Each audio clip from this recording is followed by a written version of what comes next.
Experiencing outgoing call failed errors on H2O Wireless?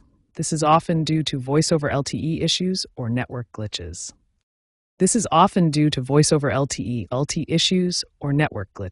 First, ensure VoLTE is enabled in your phone's settings, usually under Connections, Mobile Networks. A weak signal can also cause this. Check your signal strength. It should be above 900 dBm. If the problem persists, try toggling airplane mode on and off to reset your network connection. Another potential cause is a SIM card issue. Ensure it is properly inserted or consider contacting H2O for a replacement.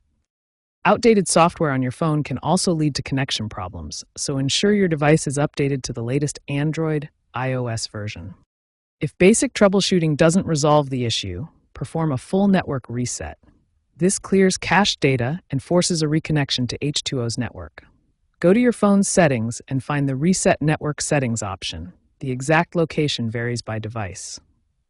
Confirm you're connected to the correct APN settings if the reset does not work. The correct APN settings are essential for routing data traffic correctly. For H2O Wireless, the APN is typically fast.tmobile.com. If problems continue, the H2O Wireless app version 8.2 or later has automated diagnostics for VoLTE issues and streamlined network reset processes. Contact H2O support or test in safe mode to rule out app interference. Also note that issues in rural areas can occur.